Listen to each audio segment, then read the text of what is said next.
Hello, everybody. My name is Matthew, My name is Anhui. and we're going to talk to you today about the historical reenactment culture in the United States and China. Um, so, for starters, in the United States, there's a lot of culture around reenacting. So, if for those who don't know, reenacting is actually the recreation of historical events, typically in the form of battles. Um, And the idea behind it is people who are either want to teach history. The reasons differ, but typically it's for people who want to teach history to the public, who have a love for the preservation of history, and it could be a thing of honor to honor those who've fought in certain wars. But for many, it's really a fun way, who are people who are into history, a fun way to enjoy their weekends and live in the feet of the people, or the best that they can, at least live in the shoes of the people who fought and lived in those times. So I'm going to be talking about Eastern Front Soviet Army fighting the Germans, and my colleague is going to be talking about the Second Sino-Japanese War between the Republic of China and the Empire of Japan, and how the difference between American culture, the Chinese reenacting culture, um, and the difference between the two. I'm going to start by talking about American reenacting culture and just reenacting culture in general. Um, so for the first photo, this is actually a photo of my reenactment group. I'm actually the guy all the way on the left. So I do have a little bit of experience in this realm. So for my reenacting, my culture of reenacting in the United States, there's a lot of stuff that we can buy from different places. And for War Two, there's a lot of stuff that exists that you can buy original. So these are a couple photo examples of the things that you can typically buy at one of these events. Um, a lot of the events are public, where you can actually go to the event and you can interact with the different people, and you yourself, if you wanted to, could buy these items. But in this particular instance, it's a private event, so it's really just for the people who are creating the historical reenactments to enjoy it themselves. Um, so here's just some items you can potentially buy.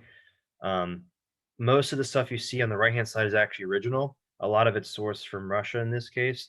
So usually for War Two, War One, you can find a lot of items from the country of origin, um, and sometimes from collectors. But this is typically a scene on a Friday before things kick off. Afterwards, the authenticity standards and how you behave and what you can wear becomes more strict, and so there's no modern technology or clothing visible after a certain point. So this is same deal. This is Friday. Things are a little more relaxed. This is the sleeping arrangements typically for events like this. Everybody who participates sleeps in tents, and sleeps in the time period correct manner. So in blankets, sometimes on the ground, depending on the army. Soviet military didn't have it very luxurious. So on the right, you're going to see a picture. That's typically how we sleep at these events. Um, very, very basic, very simple. And that's all the equipment that one person would carry on them, historically speaking. And that's what we try to live by when we create these events. These are some photos of the preparation before for combat. Before we put any events on, a lot of preparation work goes into creating these events. The United States, because of the availability of gunpowder and firearms, there's a lot of liberty that we can take with creating these battles.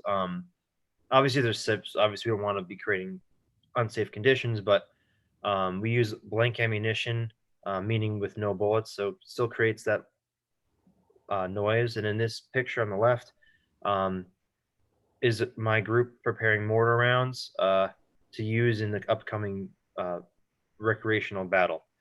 So those are just, have fuse charges in them. They fire about 200 meters out of a mortar tube. Um, on the right hand side is just a pep talk before we get into any situations, making sure everybody's equipment is set and ready to go, and so everyone has proper water and has the proper equipment ready to recreate a battle. So with reenacting in general, particularly in the United States, there's different types of battle culture and lingo because again we use real firearms and there is potential danger with using real gunpowder.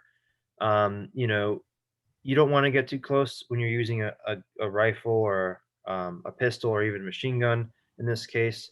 um, Getting too close to somebody could be dangerous and life threatening, so there are certain procedures and polite ways of you know, respecting people's space so you don't potentially hurt them. That's the most important thing is safety. So, um, you know, if you noticed in the bottom left hand picture, there's a mock execution that was going on at that particular event. But those guys, the way they're pointing their weapons is away from. It's not directly at him because it's a little too close to be pointing directly at that guy. So um, there's a lot of nuance behind that and how people behave in battle reflects a lot of safety. And there's also a lot of terms that are reenacting specific. One, for example, is commonly used is called is farb or farby is a term used to describe somebody who's unauthentic, um, or you know presents themselves in an historical manner. There's other obviously historical terms depending on the time period that go along with the reenacting, like certain food words or certain action words in different languages depending on what military that you're portraying. So my colleagues gonna be taking over everything in regards to the Chinese culture and reenacting in China. So without further ado, she's gonna take over everything else.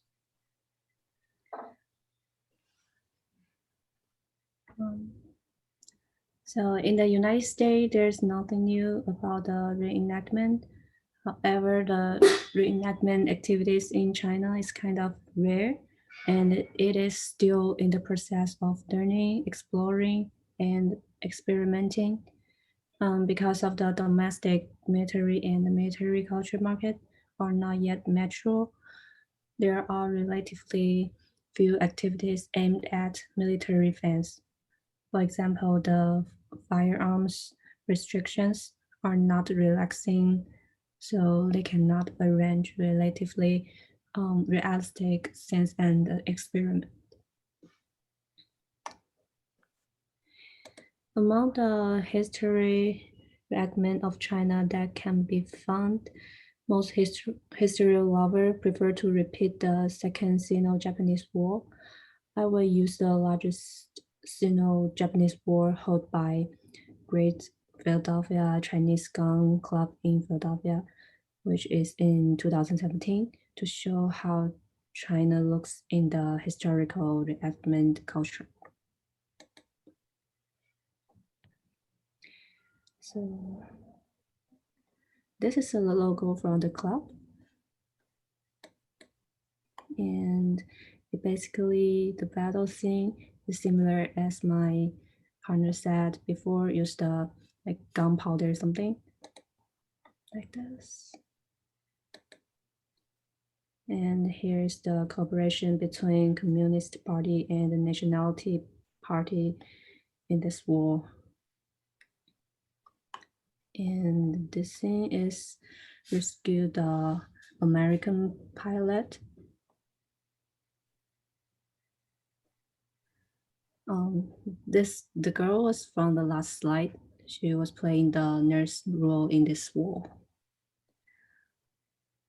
Even though we don't have that much historical reacting culture, but we have different ways to memorize the history, like the war films and military training education.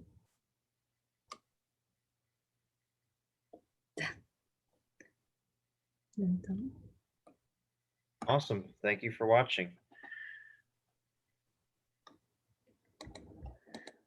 Do I need to add more in my conclusion?